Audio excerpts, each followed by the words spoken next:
Hello दोस्तों, आपका फिर से स्वागत है।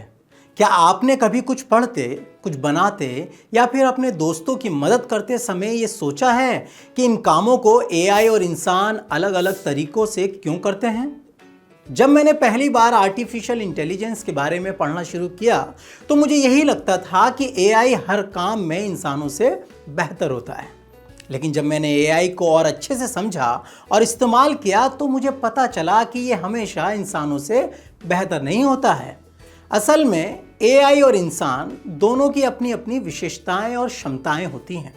इसे और अच्छे से समझने के लिए मैं आपको एक मज़ेदार कहानी सुनाता हूँ। ये कहानी एक ऐसे क्लासरूम की है जो बिल्कुल आपके क्लासरूम की तरह है।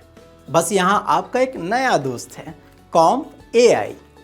कॉम्प एआई एक एआई सिस्टम है जिसे इसलिए बनाया गया है ताकि ये जानकारी को समझ सके, उससे सीख सके और जल्दी से जवाब दे सके।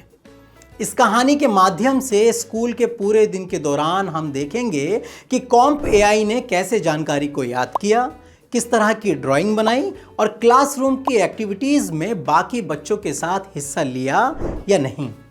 हर एक स्थिति में हम देखेंगे कि एआई और इंसानों की क्षमताएं एक दूसरे से कितनी अलग हैं। क्या आप तैयार हैं? तो चलिए शुरू करते हैं कहानी। मंगलवार की एक उजली और सुहानी सुबह थी। स्कूल में पहला पीरियड इतिहास का था। टीचर ने बच्चों से अपनी किताब निकालने को कहा और बोला, बच्चों, अगले 15 मिनट में मैं चैप्टर 7 से एक टेस्ट लूंगी। जल्दी से सम्राट अशोक के बारे में सब कुछ याद कर लो जो हमने पिछली कक्षा में पढ़ा था। बच्चे तुरंत तैयारी में जुट गए। कुछ ने जोर से बोलकर पढ़ाई करना शुरू किया तो कुछ ने सवालों के जवाब लिखकर अभ्यास किया। ज़्यादातर बच्चों को पूरी तैयारी करने में 10 से 12 मिनट लग गए। इस बीच कॉम्प एआई ने चैप्टर 7 की सारी जानकारी स्कैन की और कुछ ही सेकंड्स में याद करके अपने सिस्टम में स्टोर कर ली।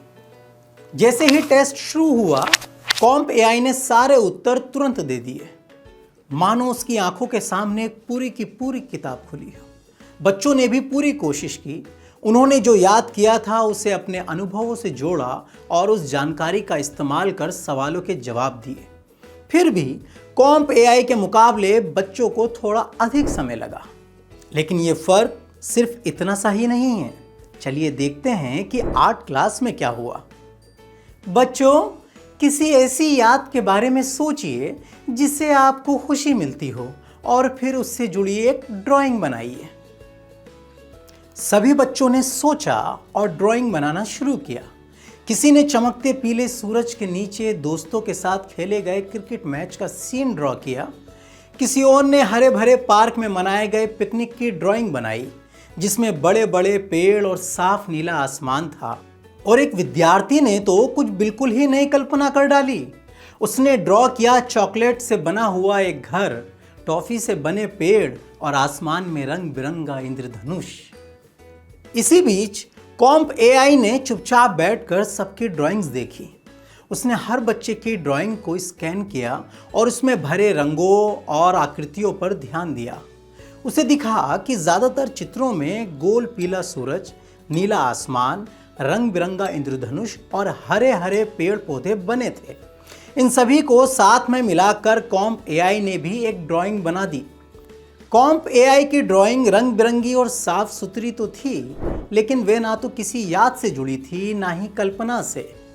वह तो बस उन सभी चीज़ों का मेल जोल था जो उसे बाकी बच्चों की ड्राइंग्स में दिखी थी। अब ये फर्क साफ है कि रचनात्मकता और कल्पना के मामले में एआई और इंसान कितने अलग अलग होते हैं। एआई कोई भी कंटेंट जैसे कोई टेक्स्ट या पिक्चर को पहले से बनी हुई चीज़ों को देखकर और मिलाकर कुछ नया बनाता है।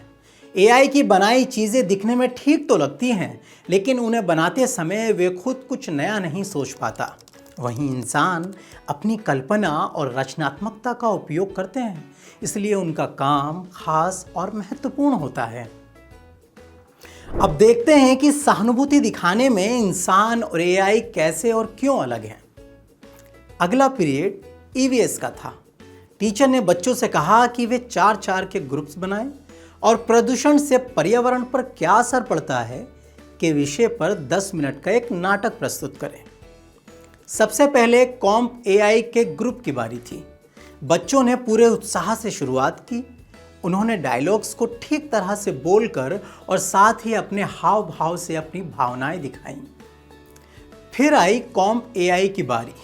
उसने सारे डायलॉग्स तो सही बोले, लेकिन उसके चेहरे पर कोई भाव नहीं था। इस वजह से उसका अभिनय फीका लगा और टीचर को पसंद भी नहीं आया। आखिर में जब एक छात्रा नाटक के अंत में आई तो वह अपने डायलॉग्स भूल गई। कॉम्प एआई को समझ ही नहीं आया कि वह घबराई हुई है, क्योंकि वह ऐसी भावनाएं महसूस ही नहीं कर सकता। लेकिन बाकी बच्चों ने जल्दी से डायलॉग्स बोलकर अपनी दोस्त की मदद की।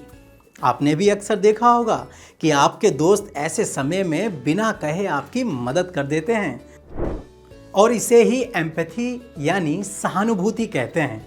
एक ऐसी भावना जिसे इंसान समझते हैं और दिखा सकते हैं, पर एआई नहीं। इस नाटक की मदद से हमें एआई और इंसानों की क्षमताओं में दो बड़े अंतर साफ दिखाई देते हैं। पहला अंतर यह है कि एआई टेक्स्ट या स्पीच के जरिए जानकारी तो दे सकता है, लेकिन उसमें भावनाएं नहीं होती। वह चेहरे के हाव भाव या आवाज़ के उतार चढ़ाव इस्तेमाल नहीं कर सकता। दूसरा यह है कि एआई को जिस तरह बनाया गया है उसमें भावनाएं और अनुभव शामिल नहीं होते। एआई ने कभी घबराहट या खुशी जैसी भावनाएं महसूस ही नहीं की होती हैं। इसलिए एआई का उपयोग करते समय जब तक कोई साफ साफ ना बताए, तब तक एआई ये अंदाज़ा नहीं लगा सकता कि सामने वाला कैसा महसूस कर रहा है। वहीं इंसान अपनी आवाज़ और चेहरे के हाव भाव से भावनाएं व्यक्त करते हैं, और सहानुभूति की वजह से अक्सर बिना कहे ही समझ जाते हैं कि कोई कैसा महसूस कर रहा है। इसलिए इंसानों की बातचीत से अपनापन और सच्चाई झलकती है। और इसी के साथ हम वीडियो के अंत तक पहुंच गए हैं। स्कूल में घटी सभी घटनाओं के माध्यम से हमने देखा कि एआई और इंसानों की क्षमताएं अलग अलग होती हैं। एआई बहुत तेज़ है और एआई का हर काम जानकारी पर आधारित होता है, पर इंसान रचनात्मकता, भावनाओं और सहानुभूति से भरे होते हैं। यही हमें खास बनाता है। अब जब आप जानते हो कि एआई और इंसान की क्षमताएं कितनी अलग अलग हैं, तो ज़रा सोचिए कि ऐसे कौन कौन से काम हैं जिन्हें करने के लिए आप एआई की मदद लेंगे, और ऐसे कौन से काम हैं जिन्हें आप खुद करना चाहेंगे। मैं आपसे फिर मिलूँगा ऐसे ही एक और दिलचस्प विषय के साथ। तब तक के लिए बाय बाय दोस्तों।